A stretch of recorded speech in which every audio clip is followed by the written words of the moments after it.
বঙ্গোপসাগরে লঘুচাপের কারণে উপকূলে মুষলধারায় বৃষ্টি হচ্ছে। সমুদ্র রয়েছে উত্তাল অবস্থায়। পায়রা সমুদ্র বন্দর ৩ নম্বর এবং পটুয়াখালী নদী বন্দরকে রোববার সন্ধ্যা ৬টা পর্যন্ত ১ নম্বর সতর্ক সংকেত দেখাতে বলা হয়েছে। গভীর সমুদ্র থেকে ফিরে শত শত ট্রলার নিরাপদে আশ্রয় নিয়েছে। সহকর্মীদের পাঠানো তথ্য ছবিতে প্রতিবেদন। পটুয়াখালীর কলাপাড়ায় রোববার ভোর থেকে মুষলধারায় বৃষ্টি হচ্ছে।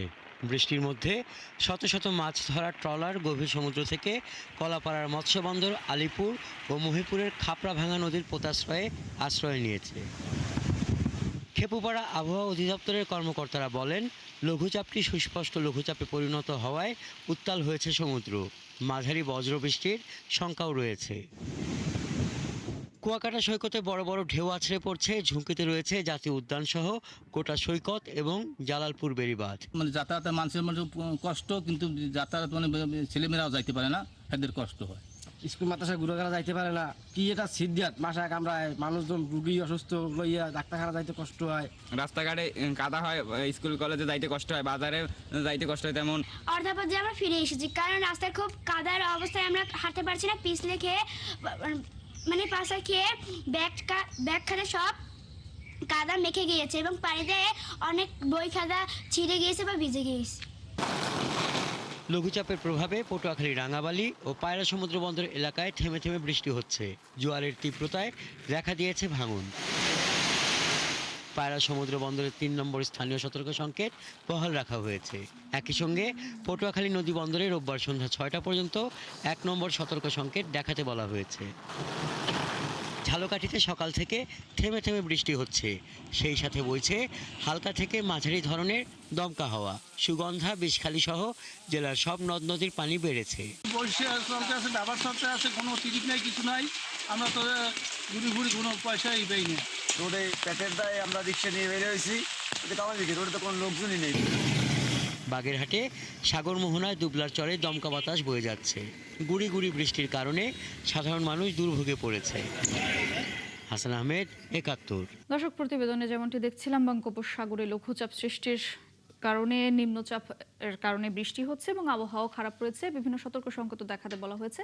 আমরা এ নিয়ে আরেকটু বিস্তারিত জানতে চাই। এই মুহূর্তে বিস্তারিত জানাতে আমাদের সঙ্গে যুক্ত হবেন সহকর্মী কামরুল হাসান, তিনি আছেন রাঙাবালিতে, এবং আমরা যুক্ত হব মিলন কর্মকার রাজুর সঙ্গে, তিনি আছেন কলাপাড়ায়। আমরা শুরুতে সরাসরি যুক্ত হব কামরুল হাসানের সঙ্গে। কামরুল, আপনি এখন যেখানে আছেন সেখানে কত নম্বর সতর্ক সংকেত চলছে? এছাড়া পরিস্থিতি কেমন দেখছেন জানাবেন। পাশাপাশি যেহেতু সাগরের নিম্নচাপটি কারণেই এই ধরনের লঘুচাপ সৃষ্টি হয়েছে, ঘূর্ণিঝড়ের কোনো সংকেত দেয়া হয়েছে কিনা বা কোনো পূর্বাভাস আছে কিনা তাও জানাবেন। যে মৌটুসী উত্তর পশ্চিম বঙ্গোপসাগর ও উত্তর উড়িষ্যা পশ্চিমবঙ্গ উপকূলে যে সুস্পষ্ট লঘুচাপটি ছিল, এটি মৌসুমী নিম্নচাপে পরিণত হয়েছে। পায়রা সমুদ্র বন্দরে ৩ নম্বর সংকেত এখনো বহাল আছে এবং পটুয়াখালী নদী বন্দরকে ১ নম্বর সংকেত দেখিয়ে যেতে বলা হয়েছে। আপনি দেখছেন এখনো কিন্তু ভারী বৃষ্টিপাত হচ্ছে। আবহাওয়া অফিস ভারী বৃষ্টিপাতের পূর্বাভাস দিয়েছে বরিশাল অঞ্চলে, এবং দুপুরে যে জোয়ার হয়েছিল, এই জোয়ারের পানির তোরে কিন্তু অরক্ষিত যে এলাকাগুলো রয়েছে সেগুলোর বেড়িবাঁধ এবং নদী ভাঙনের তীব্রতা কিন্তু বেড়েছে, এমনটি আমরা জানতে পেরেছি। বিশেষ করে চরমন্তাজ এবং চালিতেবুনিয়া এলাকার যে অরক্ষিত বাঁধগুলো ছিল সেগুলো নতুন করে আবার ক্ষতিগ্রস্ত হচ্ছে। আমি এই মুহূর্তে আগুনমুখা নদীর তীরে রয়েছি, এখানে কোরালিয়ায়। সেখানে কিন্তু এই কোরালিয়া লঞ্চঘাট এলাকায় ভাঙন দেখা দিয়েছে এবং ভাঙনে অনেক পরিবার এবং দোকানপাটগুলো ক্ষতিগ্রস্ত হচ্ছে। আমি তেমনই একটি দোকানের সামনে এই মুহূর্তে রয়েছি, যেটি ইতিমধ্যে ভাঙনের মুখে রয়েছে। একটু জানতে চাইবো, একটি পরিবারের সঙ্গে কথা বলার চেষ্টা করব, আসলে এই যে ভাঙনে কি ধরনের আপনাদের ক্ষয়ক্ষতি হচ্ছে? স্যার, জ্বরে আসলেই বেশিরভাগ আঙ্গুল লইয়া পড়িয়া যায়। আমরা খুব আছি, ভয় করে আছি আমরা খুব।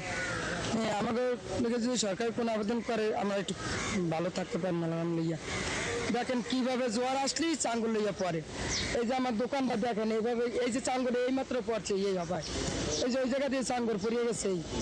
তাহলে আমাকে থাকতে খুব ভয় করতে আছে এই জায়গায় থাকতে বুঝলিয়া। জি, যেমনটি শুনছিলেন, আমরা আরো একজনের সঙ্গে একটু কথা বলার চেষ্টা করব।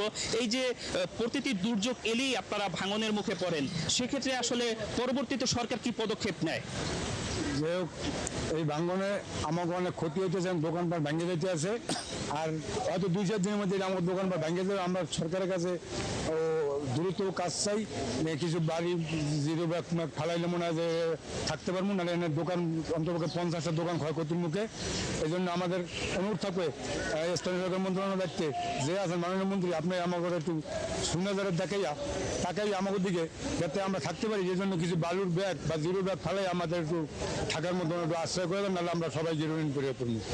জি, যেমনটি শুনছিলেন, আসলে রাঙ্গাবালী নদী ভাঙন কবলিত এলাকা এবং দুর্যোগ প্রবণ এলাকা, যার কারণে প্রত্যেকটি দুর্যোগের সময় আসলে এই অঞ্চলের মানুষ ক্ষতিগ্রস্ত হয় এবং বিশেষ করে যারা বন্যা নিয়ন্ত্রণ বেড়িবাঁধের পাশে থাকেন তারা সবচেয়ে বেশি ক্ষতির মুখে পড়েন। এই ছিল আমার কাছে সবশেষ। ধন্যবাদ কামরুল হাসান আপনাকে। দর্শক, বঙ্গোপসাগরে লঘু চাপের খবর জানাচ্ছিলেন সহকর্মী কামরুল হাসান। এবার আমরা একটু মিলন কর্মকার রাজুর কাছে যেতে চাই। তিনি আছেন পটুয়াখালীর কলাপাড়া এলাকায়। রাজু, এই মুহূর্তে আবহাওয়ার কেমন অবস্থা দেখছেন? তাছাড়া যে সকল জেলেরা সাগর এবং নদীতে মাছ ধরার জন্য গিয়েছিল তারা নিরাপদে ফিরেছে কিনা জানাবেন। এছাড়া আবহাওয়া বেশি খারাপ হলে আসলে কি কি সতর্কতা ব্যবস্থা নেওয়া হয়েছে, তার প্রস্তুতি কেমন দেখছেন তাও জানাবেন।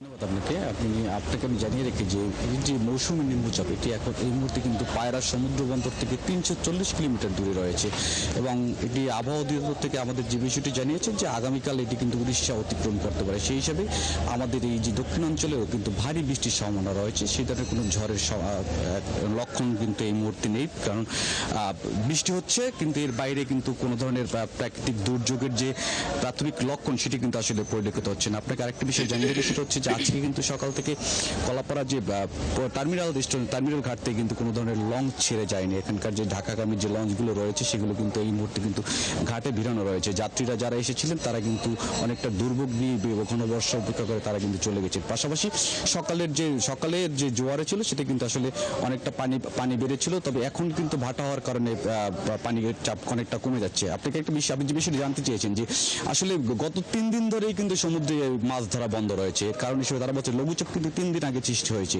এবং এটি কিন্তু আস্তে আস্তে লঘুচাপ এবং বর্তমানে কিন্তু মৌসুমী লঘুচাপে পরিণত হয়েছে। এর কারণে কিন্তু ভারী বৃষ্টিপাত হয়ে কিন্তু সমুদ্র উত্তল রয়েছে এবং পাশাপাশি সমুদ্রের যে তীরবর্তী এলাকায় কিন্তু ভাঙন শুরু হয়েছে। আপনার জানিয়ে রাখি যে কুয়াকাটা সমুদ্র সৈকতের যে জাতীয় উদ্যান, সেখানে কিন্তু গত রাতের জোয়ারে কিন্তু অনেকগুলো গাছ পড়ে গেছে। পাশাপাশি জালালপুর যে বেড়িবাঁধ, যেটি ঝুঁকিপূর্ণ অবস্থাটা, সেটি কিন্তু আজকে যে দুপুরের জোয়ারে সেটি কিন্তু আসলে অনেকটা রিভার্সালের অংশ ক্ষতিগ্রস্ত হয়েছে। এর পাশাপাশি আপনাকে আরেকটা বিষয় জানিয়ে রাখি যে কলাপাড়ার যে সবচেয়ে দুর্যোগ কবলিত এলাকা রয়েছে, যে ধানখালীর যে লোন্দা গ্রাম, সেখানে কিন্তু অনেকগুলো পরিবার রয়েছে, তারা কিন্তু ঝুঁকির মধ্যে রয়েছে। আপনি দেখতে পাচ্ছেন এই মুহূর্তে কিন্তু ভারী বৃষ্টি শুরু হয়েছে। পাশাপাশি এখানকার যে জেলেরা যে বিষয়টা বলছেন যে তারা মৌসুম শুরু হওয়ার পর থেকে কিন্তু আসলে সেই ধরনের ইলিশের দেখা পাননি। এই কারণে কিন্তু তারা যে সব গভীর সমুদ্রে গিয়ে কিন্তু মাছের দেখা না পায়, তারা কিন্তু লোকসানের সম্মুখীন হয়েছেন। উপজেলা প্রশাসনের পক্ষ থেকে আমাদের যে বিষয়টি জানিয়ে রয়েছে যে এখন পর্যন্ত কথা আসলে সেই ধরনের সতর্কতামূলক পদক্ষেপ গ্রহণ করার জন্য তাদের নির্দেশনা নাই, তবে তারা প্রতি বছর কিন্তু প্রাকৃতিক দুর্যোগ হলে তারা কিন্তু ক্ষতিগ্রস্ত হয়। এখানকার যে বেড়িবাঁধ এবং সাগর তীরবর্তী এলাকার যে মানুষগুলো রয়েছে 70,000 করে তারা কিন্তু ক্ষতিগ্রস্ত হয়। তবে এই মুহূর্তে আপনাকে যে বিষয়টি জানি সেটা হচ্ছে এই মুহূর্তে কিন্তু আসলে সেই ধরনের কোনো বড় ঝড়ের কোনো সম্ভাবনা নেই, তবে ভারী বৃষ্টির সম্ভাবনা রয়েছে। এই ছিল আমার কাছে সবশেষ।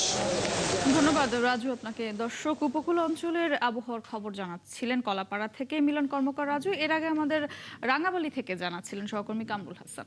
এদিকে মানিকগঞ্জের পাটুরিয়া ফেরিঘাটের পন্টুন সংযোগ সড়কে পানি ওঠায় ফেরি চলাচল ব্যাহত হচ্ছে। ঘাট পারাপারে দুর্ভোগে পড়েছেন যাত্রীরা। কয়েকদিন ধরে পদ্মায় পানি বেড়ে সংযোগ সড়কে পানি ওঠায় 5 নম্বর ফেরিঘাট সাময়িক বন্ধ রাখা হয়েছে। অন্যান্য ঘাটগুলো রয়েছে ঝুঁকির মুখে, যে কারণে ভোগান্তিতে পড়েছেন যাত্রী ও যানবাহন চালকরা। পারাপারেও সময় বেশি লাগছে। কর্তৃপক্ষ জানিয়েছেন খুব শিগগিরই প্রতিটি ঘাট সংস্কার করা হবে। ঘাটের সমস্যা তো এটা বলে লাভ নয়, মানুষের কাছ থেকে টাকা ঠিকই নিচ্ছে, কিন্তু আমরা এখানে প্রায় 20 মিনিট ওয়েট করতেছি ফেরির জন্য। সব যাত্রীরা এই রোদের ভিতরে আর কি ভোগান্তিতে দাঁড়ায় আছে। তো অনেকক্ষণ যাবত দাঁড়িয়ে আছে, কোনো ফেরি আসতেছে না আর কি। সীমান্তে চলমান পুশিন মোকাবেলায় শেরপুরের 42 কিলোমিটার স্থল ও নদী সীমান্তে টহল বাড়িয়েছে বিজিবি। গুরুত্বপূর্ণ পয়েন্টগুলোতে মোতায়েন করা হয়েছে অতিরিক্ত টহল। তবে এলাকার লোকজনের অভিযোগ, মানব পাচারকারীদের যোগ সাজসে পুশিনের চেষ্টা অব্যাহত রয়েছে। তারিকুল ইসলামের পাঠানো তথ্য ছবিতে প্রতিবেদন। মেঘালয় সীমান্ত ঘেঁষা জেলা শেরপুর, শ্রীবর্দী, ঝিনাইগাতি ও নালিতাবাড়ী উপজেলার 42 কিলোমিটারে জল ও স্থল সীমান্ত রয়েছে। সারা দেশের বিভিন্ন সীমান্তে পুশিনের ঘটনায় বিভিন্ন জেলার মতো শেরপুরেও চলছে বিজিবির বিশেষ টহল। জেলার 8টি বিওপির গুরুত্বপূর্ণ পয়েন্টগুলোতে অতিরিক্ত সদস্য মোতায়েনের পাশাপাশি 24 ঘন্টা পরিচালিত হচ্ছে বিশেষ টহল কার্যক্রম। মাইকিং, উঠান বৈঠক এবং সচেতনতামূলক সভা সমাবেশের মাধ্যমে সীমান্তবর্তী জনগণকে সতর্ক করা হচ্ছে। সাধারণ জনগণ আমরাও খুব সতর্ক আছি। যদি ভারত থেকে অবৈধভাবে কোনো লোক আমাদের বাংলাদেশে ঢুকে তাহলে আমরা অবশ্যই বিজিবির কাছে হস্তান্তর করব। বিডিবি ও আমরা গ্রামবাসী আমরা খুবই সতর্ক আছি। যদি অপরিচিত লোক দেখি তাহলে বিটিআররা ম্যাক মেরাঙ্গর কয়ে দিছে, আমরা ক্যাম্পে খবর দেন। সীমান্তবাসী বলছেন মানব পাচারের সঙ্গে জড়িতরা পুশিনে সহায়তা করছে। আমাদের জায়গা হয় না, এরপরে যদি ভারতের লোকজন আমাদের দেশে নামাই দেয় তাহলে আমরা কোথায় গিয়ে দাঁড়াবো? আমরা এলাকাবাসী সতর্ক অবস্থান করছি। আমরা এরকম সন্দেহভাজন কোনো কিছু দেখলে অথবা আমাদের কাছে মনে হলে আমরা তৎক্ষণাৎ আমরা বিজিবি ক্যাম্পে জানাবো। এ নিয়ে বিজিবির নকশি বিওপি ক্যাম্প কমান্ডার জানান, দালালদের শনাক্তকরণ এবং সীমান্তে নজরদারি বাড়ানোর মধ্য দিয়ে গড়ে তোলা হচ্ছে নিরাপত্তা বলয়। ওভারঅল আমরা চেষ্টা চালাচ্ছি এবং আমাদের সীমান্তে যদি কোনো প্রকারের কোনো অপরিচিত লোক আসে আমরা তাকে আমাদের আইনের যা আছে আমাদের আইন অনুযায়ী তাদের সাথে আমরা সেই ব্যবস্থা গ্রহণ করব। সম্প্রতি নালিতাবাড়ী উপজেলার রামচন্দ্রকুড়া সীমান্ত দিয়ে 5 জনকে পুশিনের চেষ্টা করে বিএসএফ। সাধারণের জন্য জানানো যাচ্ছে যে বনশ্রী হালদার, 71। বাংলাদেশের ছাত্র আন্দোলনের ইতিহাসে বেশিরভাগ সময়ই কিছুটা অচ্ছুত বা নিষিদ্ধ ছিল ইসলামী ছাত্র শিবির। তবে 24-এর বৈষম্য বিরোধী ছাত্র আন্দোলনে বিশেষ ভূমিকা রাখে সংগঠনটি। প্রথমবারের মতো কোনো আন্দোলনের নেপথ্যে পরিকল্পনায় ছাত্র শিবিরের ভূমিকা একেবারেই নতুন। জুলাই গণঅভ্যুত্থানের সামনে থেকে অংশ নেয়া নেতারা বলছেন, প্রথমে শাহবাগ এবং পরে জুলাইয়ের মাঝামাঝিতেই গণভবন কেন্দ্রিক বিশেষ কৌশল নেয় সংগঠনটি। শাহিদুজ্জামান সাকিবের প্রতিবেদন।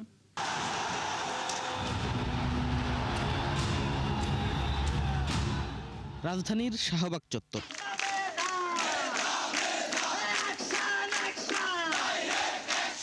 সরকারি চাকরিতে কোটা প্রথা বাতিলের দাবিতে শুরু হওয়া একটি নিখাত অরাজনৈতিক ছাত্র আন্দোলন, যা ঘটনার পালাক্রমে রূপ নেয় সরকার পতনের আন্দোলনে।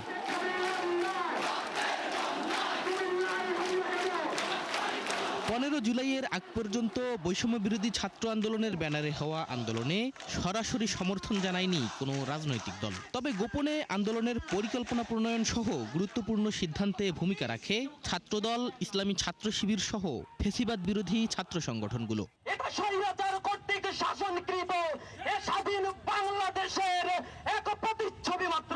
আন্দোলনের শুরুর দিকে সংগঠনের পুরো শক্তিকে সম্পৃক্ত করা থেকে বিরত থাকে ইসলামী ছাত্র শিবির। তবে ঢাকা বিশ্ববিদ্যালয়ে শিক্ষার্থীরা যেন বাধার মুখে না পড়ে সে চিন্তা থেকে ক্যাম্পাসের প্রবেশ মুখগুলোতে ঢাকা মহানগরীর নেতাকর্মীদের অবস্থান নেয়ার নির্দেশ দেয় তারা। 15 জুলাই ছাত্রলীগ যুবলীগের নেতাকর্মীদের সাথে মুখোমুখি লড়াইয়ে অংশ নেন শিবিরের ঢাকা মহানগর উত্তর, দক্ষিণ ও পূর্ব শাখার নেতাকর্মীরা। আমরা জাস্ট এতটুকু পরিকল্পনা করলাম যে হাসপাতালে যারা আক্রমণ করতেছে তাদের বিরুদ্ধে আমরা শক্ত প্রতিরোধ করে তুলব, যার ফলে আমরা ঢাকার 2-1টা মহানগরীকে আমরা ঢাকা মেডিকেলে পাঠাইছি যে তোমরা যদি মেডিকেলে যারা আসবে হামলা করতে তোমরা তাদেরকে ওইখান থেকে তোমরা একটা প্রতিরোধ করে তাদেরকে তোমরা মানে ধাওয়া দিবা। পরিকল্পনা ছিল যে আমরা যাতে ঢাকা বিশ্ববিদ্যালয়ের যে কর্মসূচিটা ঘটতে হবে এটা যাতে সুন্দরভাবে সুষ্ঠুভাবে হয়। এই জন্য ঢাকা সিটি কলেজে ওদেরকে আমাদের নির্দেশনা দেওয়া ছিল যে ঢাকা কলেজ, সিটি কলেজ সহ আমাদের মহানগর পশ্চিমও এখানে যুক্ত হয়েছিল যে আপনারা যে করেই হোক ওইখানে থাকবেন, শক্ত প্রতিরোধ গড়ে তুলবেন। আন্দোলনের এক পর্যায়ে পাবলিক বিশ্ববিদ্যালয়গুলো বন্ধ হয়ে গেলে বেসরকারি বিশ্ববিদ্যালয় ও কওমি মাদ্রাসার শিক্ষার্থীদের মাঠে নামাতে কাজ শুরু করে ছাত্র শিবির, যার কারণে আন্দোলনের ধারাবাহিকতা অব্যাহত থাকে। আন্দোলনের এক পর্যায়ে ক্যাম্পাস বন্ধ হয়ে যায়, ছাত্রদেরকে ক্যাম্পাস থেকে বের করে দেওয়া হয়, বিশেষ করে ঢাকা ইউনিভার্সিটি, জাহাঙ্গীরনগর বিশ্ববিদ্যালয়। তখন প্রাইভেটের বা জাতীয় ইউনিভার্সিটির ছাত্রদেরকে আমরা মাঠে নামাই। এক্ষেত্রে আমরা প্রাইভেটের দায়িত্বশীল যারা তারা সাধারণ ছাত্রদের সাথে আমরা সরাসরি সমন্বয় মিটিং করি, তাদেরকে মাঠে নামার জন্য আমাদের পক্ষ থেকে চেষ্টা ছিল।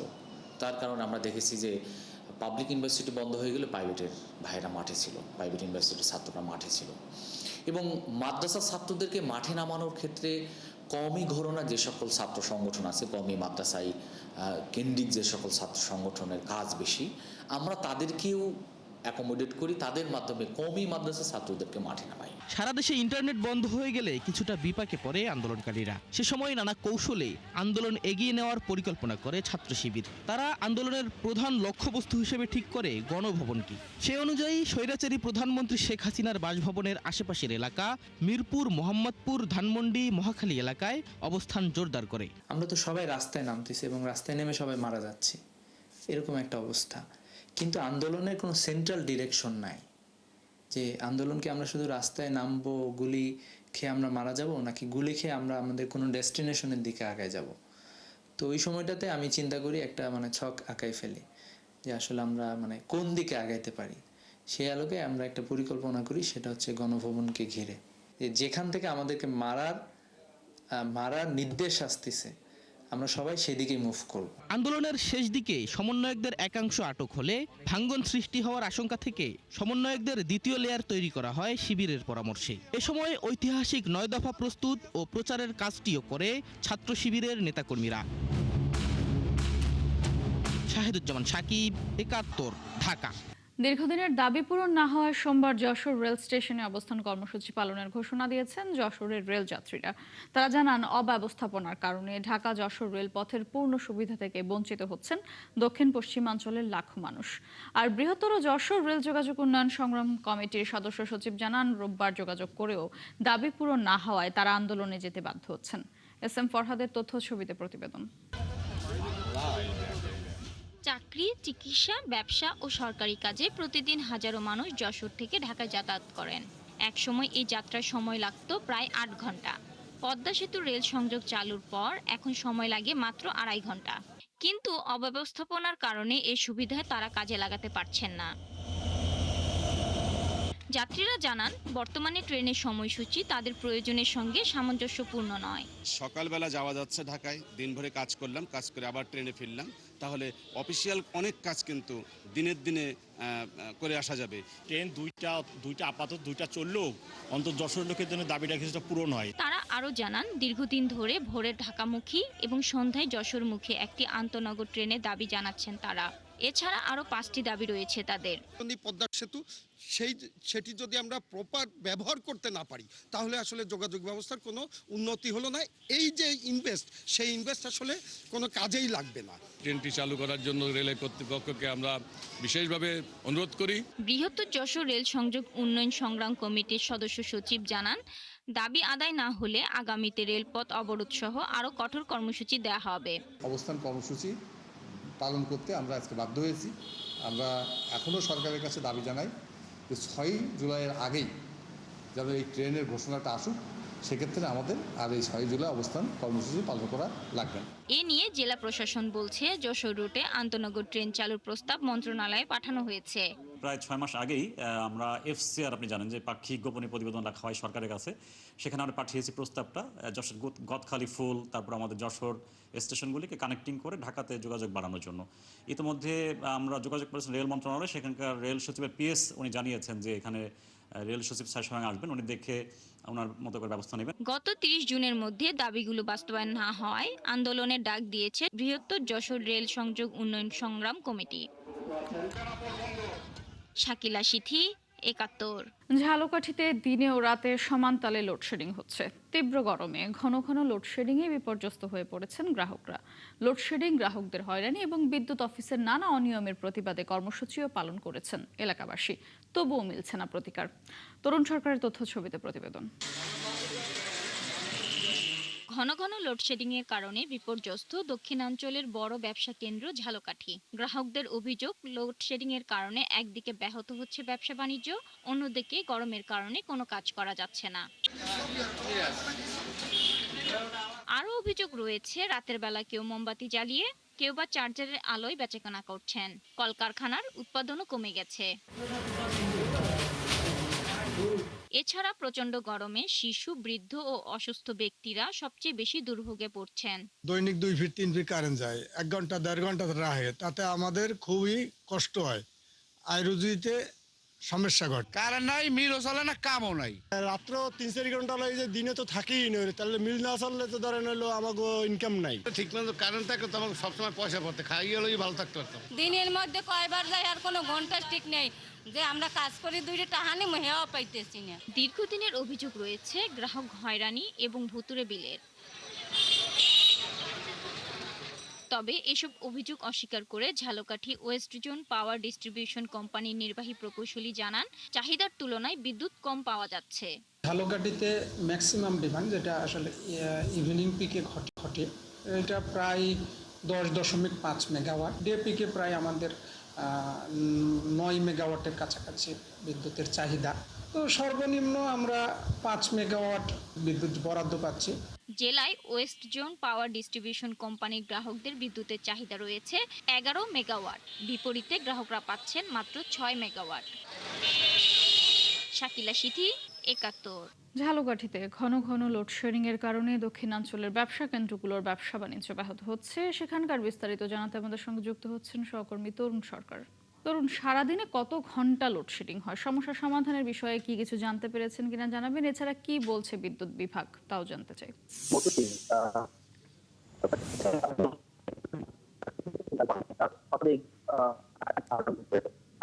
এই 24 ঘন্টার মধ্যে যে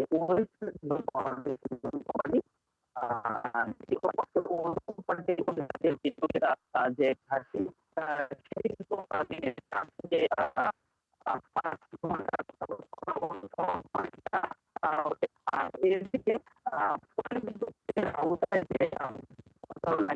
সেখানে কিন্তু মাত্রা কিন্তু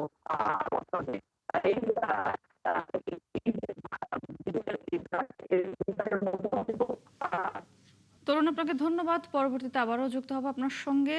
দর্শক, আমরা ঝালকাঠির বিদ্যুৎ বিভ্রাটের খবর জানছিলাম তরুণ সরকারের কাছ থেকে। বে টার্মিনাল না হওয়ায় চট্টগ্রাম বন্দর প্রতিদিন $1 মিলিয়ন আর্থিক ক্ষতির সম্মুখীন হচ্ছে বলে জানিয়েছে চট্টগ্রাম বন্দর কর্তৃপক্ষ। চট্টগ্রাম বন্দরের চেয়ারম্যান জানান, দিন দিন কন্টেইনার, কার্গো এবং জাহাজ হ্যান্ডেলিং এর সংখ্যা বাড়ছে। বর্তমানে বন্দরে কাজ করার যে অবকাঠামো রয়েছে এর সর্বোচ্চ ব্যবহার হচ্ছে, তাই বন্দরের সক্ষমতা বাড়াতে বন্দরে যুক্ত হচ্ছে নতুন অবকাঠামো বে টার্মিনাল। বিস্তারিত জানাচ্ছেন প্রণবেশ চক্রবর্তী। চট্টগ্রাম বন্দরের সর্বশেষ পরিসংখ্যান বলছে 2025-26 অর্থ বছরে কন্টেইনার, কার্গো ও জাহাজ হ্যান্ডলিং এই 3 ক্ষেত্রেই প্রবৃদ্ধির মাইলফলক ছুঁয়েছে। এই প্রবৃদ্ধি প্রমাণ করছে দেশের বৈদেশিক বাণিজ্যের চাপ দ্রুত বাড়ছে, বন্দরের সক্ষমতা পূর্ণ মাত্রায় ব্যবহার হচ্ছে, তাই এখন নতুন অবকাঠামো লাগবে। এ নিয়ে বন্দরের চেয়ারম্যান জানান, নানা সীমাবদ্ধতার কারণে 200 মিটারের বেশি দৈর্ঘ্যের জাহাজ বন্দর চ্যানেলে ঢুকতে পারে না, যে কারণে ভবিষ্যতে পণ্য পরিবহন ব্যয় আরও বেড়ে যাওয়ার শঙ্কা রয়েছে। আমাদের কাছে অনেক রিকোয়েস্ট করে যে একটু জাহাজের সাইজ বাড়ানোর জন্য, সেটাও আমরা চেষ্টা করছি, কিন্তু জাহাজের সাইজ এখানে কোনোভাবে বাড়ানো এত সহজে সম্ভব না। 200 মিটারের উপরে যাওয়াটা ইটস ভেরি ডিফিকাল্ট। তা আগামী 5 বছর পরে কিন্তু আপনি 200-250 মিটারের জাহাজ এখন যেটা পাচ্ছেন এটা খুব একটা পাবেন না। তখন দেখা যাবে যে কার্গো কস্ট আরও বেড়ে যাবে। আমাদেরকে বে টার্মিনালে ওই লালদিয়াতে, মাতারবাড়িতে যেতেই হবে। তাই পণ্য আমদানি রপ্তানির চাপ সামলাতে বে টার্মিনালের বিকল্প দেখছেন না ব্যবসায়ীরাও। তারা বলছেন, এখন দরকার নতুন প্রকল্প। তাই বর্তমানে নতুন একটি প্রকল্পের সম্ভাব্যতা যাচাই করছে কনসালটেন্টরা।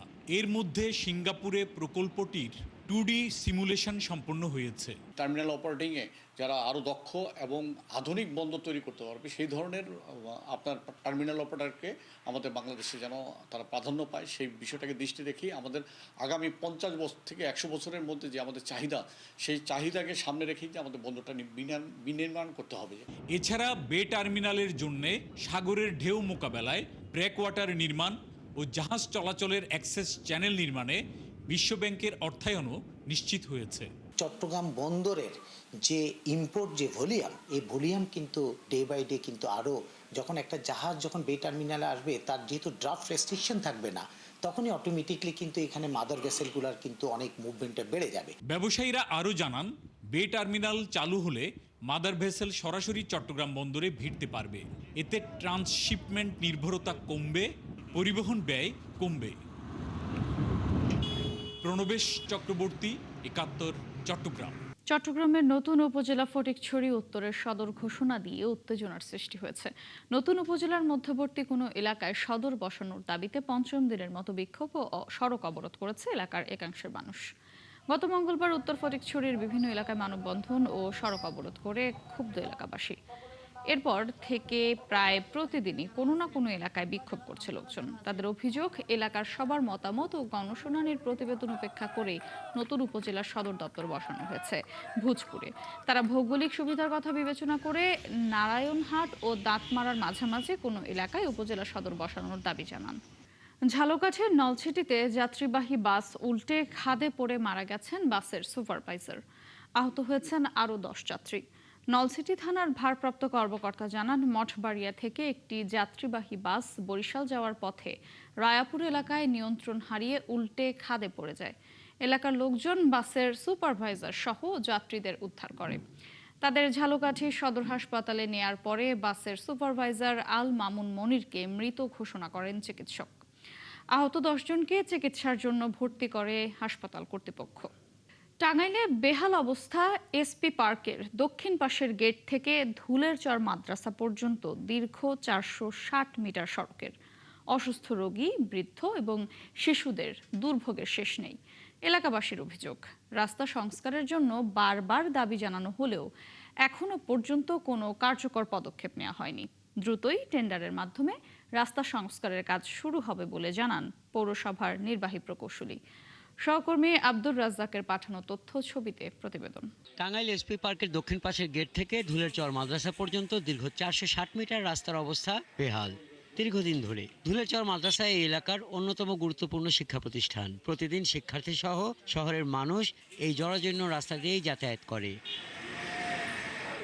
সামান্য বৃষ্টি হলে গর্তগুলোতে পানি জমে কাদা সৃষ্টি হয়। দুর্ঘটনা নিত্য নৈমিত্তিক, বিশেষ করে অসুস্থ রোগী, বৃদ্ধ এবং শিশুদের দুর্ভোগের শেষ নেই। এলাকাবাসীর অভিযোগ, গুরুত্বপূর্ণ এই 460 মিটার রাস্তা সংস্কারের জন্য বারবার দাবি জানানো হলেও এখন পর্যন্ত কোনো কার্যকর পদক্ষেপ নেওয়া হয়নি। যাইতেই তো যে ঝাঁকি লাগে, আবার বৃষ্টি হলে তো কথাই নাই, একদম পানি থাকে, ভরে থাকে।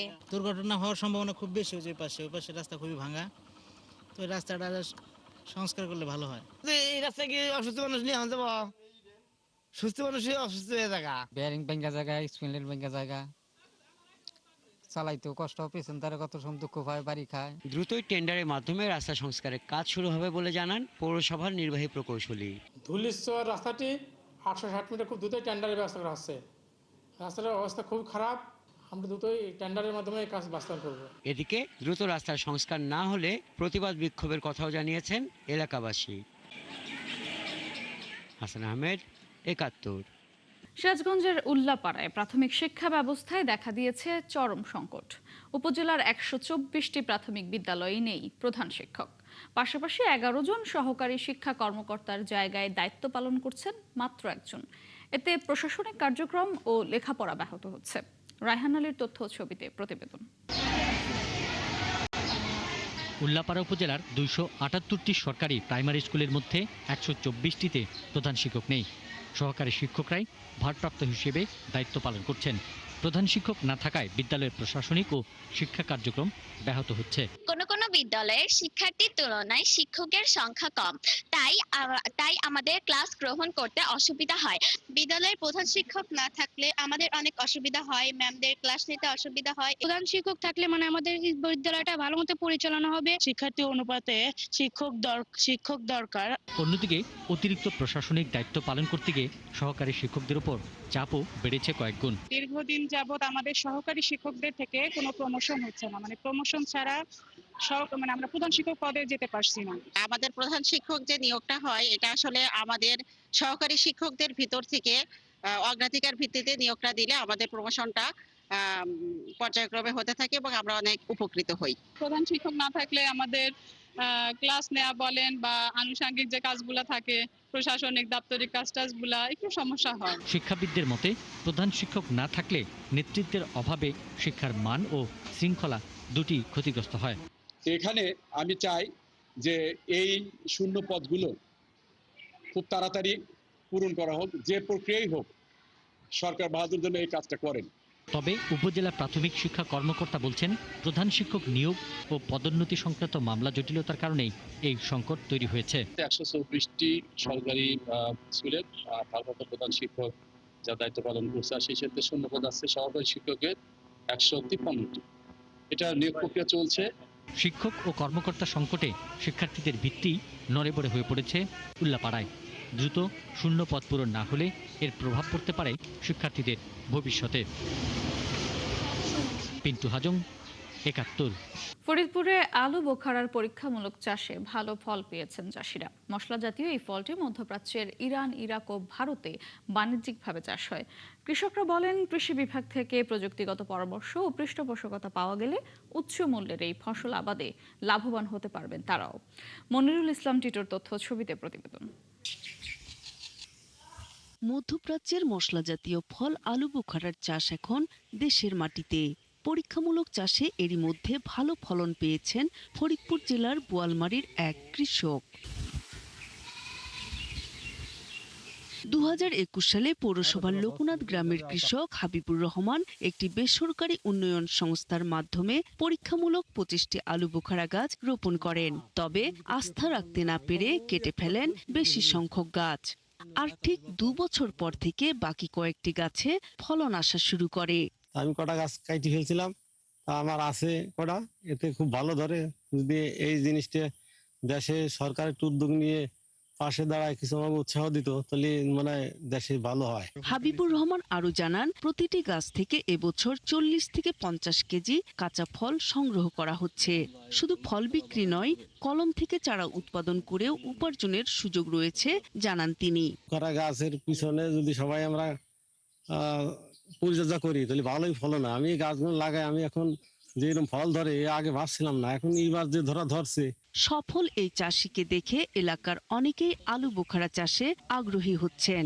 আমরা আশা করি আরো সামনে ভবিষ্যতে আমাদের দেশে আবাদ হোক বা বাইরেতে আমরা না আনতে পারি। এগুলো এটি একটি বিদেশি ফল, এই ফলগুলো তো আমাদের দেশে হবে আমরা কখনো চিন্তা করতে পারছিলাম না। অনেক ফল ধরছে, আর এই ফল যেগুলো ধরছে এগুলো বিক্রি করে অনেক লাভবান। কৃষি কর্মকর্তারা বলছেন, এই এলাকার মাটি আলু বোখারা চাষের জন্য উপযোগী। তাই চাষাবাদ ও সংরক্ষণে এলাকার কৃষকদের পরামর্শ দেয়া হচ্ছে।